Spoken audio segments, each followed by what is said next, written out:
Alors, la première chose, c'est que, en termes de symptômes, on ne va pas tous au même niveau avoir les mêmes symptômes.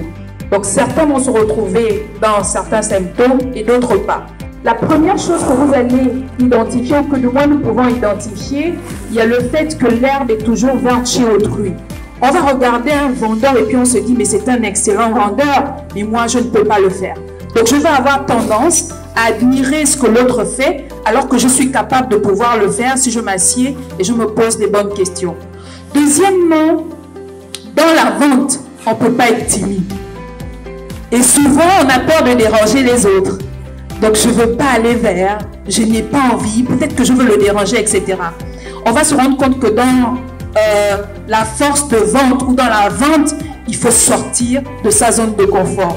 On est peut-être timide à la maison, mais lorsqu'on va à l'extérieur et lorsqu'on veut vendre, on enlève notre veste de femme timide et puis on met une autre veste. En anglais, on dit « fake it until you make it ». Troisièmement, on a tendance à se sous-estimer. Sous-estimer qui on est, sous-estimer même nos capacités, ce que nous sommes capables de faire.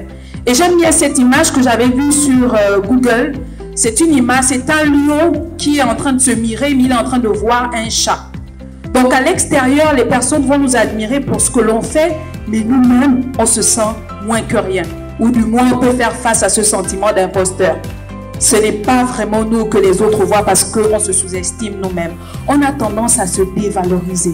Et ça, c'est au quotidien, dans les actions que nous allons mener, dans les tâches que nous allons faire.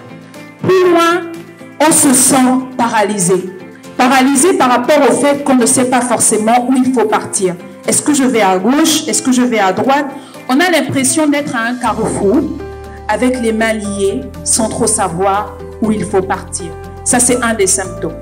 Ensuite, la difficulté à se mettre soi-même en avant. Est-ce que vous pourriez aller vendre ce produit-là et rester en retrait? Je ne pense pas, parce que vous devez engager la conversation. Et pour engager la conversation, vous avez besoin de vous mettre en avant.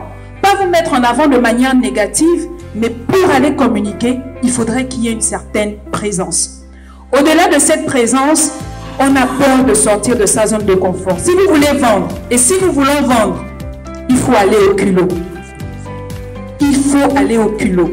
Imaginez un seul instant, vous avez une personne que vous avez toujours voulu rencontrer et à qui vous voulez vendre vos services. Et cette personne est là dans la salle. Pour des personnes qui ont du mal à sortir de leur zone de confort, ils vont, ah, si je m'en vais, peut-être qu'il va penser que... On va se trouver en fait beaucoup de raisons. Mais pour une personne qui est habituée à sortir de sa zone de confort, elle va se dire, ça passe ou ça casse.